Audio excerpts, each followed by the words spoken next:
दुनिया में सबसे ज्यादा फरोख्त होने वाली टोयोटा करोला 1974 मॉडल के शौकीन अफराद आज भी इस गाड़ी को रखना पसंद करते हैं।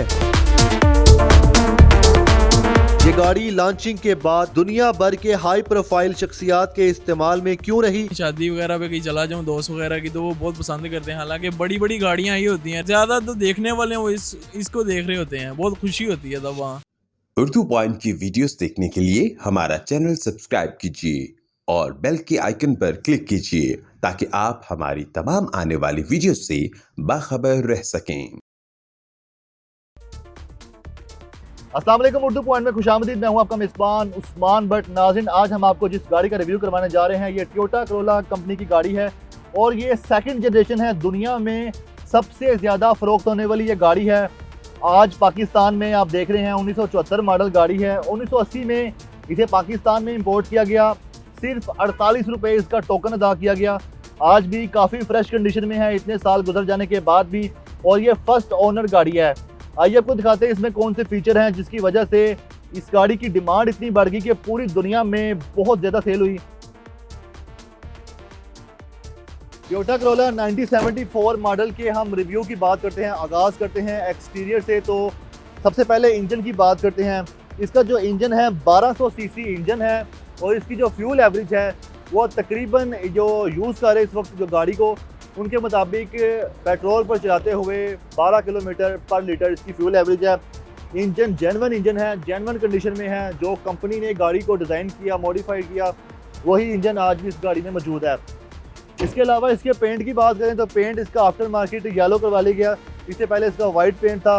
फ्रंट से बात करते हैं, हैलोजन के 2 हेडलैम्प्स हैं। फ्रंट पे ही क्रोम की और प्लास्टिक की ग्रिल का इस्तेमाल किया गया है जो कि इसको एक स्पोर्टी लुक देती है।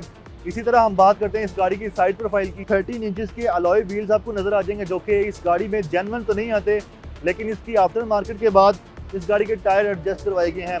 साइड पर यहाँ पर साइड मिरर होते हैं, लेकिन जो इसको यूज़ कर रहे हैं उन्होंने इसको रिमूव करवाया है। जबकि यहाँ पर 2 वाइपर्स आते हैं, उसको भी रिमूव करवाया गया और उसके अलावा यहाँ पर एंटीना की ऑप्शन भी मौजूद है। क्रोम की गार्निश लाइन है जो कि फ्रंट डोर और बैक डोर पे है। इसी तरह क्रोम के डोर हैंडल्स हैं और बैक की जानिब आएँ तो यहाँ पर आपको एक क्रोम का एक कवर नज़र आ रहा है। ये कवर के अंदर आपको फ्यूल टैंक के लिए ऑप्शन दी गई है।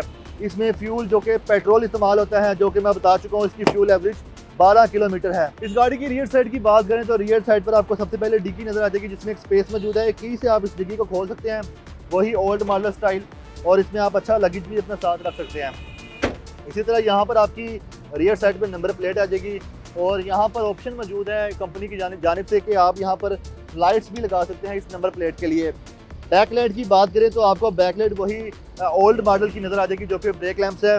इसी तरह एग्जॉस्ट की बात करें तो एग्जॉस्ट भी आफ्टर मार्केट ही इसमें ऐड किया गया है। तो ओवरऑल इस गाड़ी का रिव्यू करने के बाद ये चीज़ पता चली है, गाड़ी जो है छोटा पैक बड़ा धमाका है। ओल्ड इज गोल्ड, आपने एक मुहावरा सुना होगा, वाकई ये ओल्ड तो है लेकिन गोल्ड है। टोयोटा करोला 1974 मॉडल के ओनर मोहम्मद अरकम मुआज साहब इस वक्त हमारे साथ मौजूद हैं। मुआज साहब, ये बताएं कि आपकी एज कितनी है? मेरी एज 22। आपकी एज 22 है और आपको क्या शौक पड़ गया है इतने पुराने मॉडल की गाड़ी का? आपकी पैदाइश से भी कई साल पहले ये इंट्रोड्यूस करवाई गई थी। मुझे पुरानी गाड़ी का पहले ही बहुत शौक था और मुझे एक दफ़ा मौका मिला है और मैंने गाड़ी ये लेकर और इसको तैयार किया है। ये बताएं कि आपने ये गाड़ी कितने की खरीदी है और कहाँ से खरीदी है? ये मैंने रावलपिंडी से ख़रीदी थी और 1.5 लाख के करीब ये मुझे पड़ी थी और मैं ये 1.5 लाख में लेके यहाँ पहुँच गया था कुल अखराजात। और ये मैंने जो तैयार की है वो भी 1,30,40 इस पे मेरे लगे हैं और मैंने इसके अंदर पोशिश वगैरह करवाई है, सीट पोशिश, नीचे फर्श और छत वगैरह, डिग्गी पोशिश करवाई है और इसको रंग करवाया है। बस ये अखराजात में। इस गाड़ी की जो मुद्दत देखी जाए वो काफ़ी पुरानी गाड़ी है, लेकिन इसमें बहुत से ऐसे पार्ट्स हैं जो ओरिजिनल जेन्युइन है। वो कौन कौन से हैं आप बताएं? इसमें सबसे पहले तो अंदर से सारी गाड़ी जेन्युइन है और पार्ट्स के लिहाज से डैशबोर्ड जेन्युइन है, बाहर वाले बम्पर जेन्युइन है, ग्रिल जेन्युइन है, मोनोग्राम मेरे पास सारे जेन्युइन इसके पड़े हुए हैं, लाइट जेन्युइन है, डिग्गी जेन्युइन है, स्टपनी जेन्युइन है, जैक राड जो है वो भी, सारी चीज़ें जेन्युइन मेरे पास पड़ी हुई हैं। कब से आप ये गाड़ी चला रहे हैं? जब आप सड़कों पर लेके निकलते हैं तो लोग रुक कर देखते हैं कि ये कौन आ गया, नौजवान लड़का बैठा हुआ है, कोई बुजुर्ग बाबा बैठा हुआ, समझ भी आती है?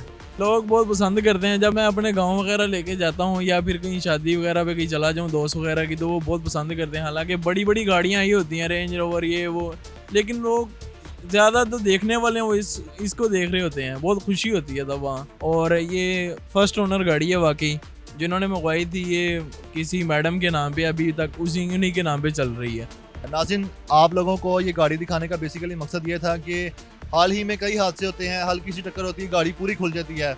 ये गाड़ी की हालत देखें, कई बार इसकी टक्कर भी हुई होगी, कई बार ये कहीं लगी भी होगी, लेकिन गाड़ी की आज भी कंडीशन ऐसी है कि जैसी एक नई गाड़ी में होती है। और इस गाड़ी की जो मार्केट है वो इसी वजह से थी कि इसकी बिल्ड क्वालिटी बहुत अच्छी थी कि आप अपने आप को एयर बैग्स के बगैर भी सिक्योर फील करते हैं। अपने मेज़बान उस्मान भट्ट को इजाज़त दीजिएगा। अल्लाह हाफिज़।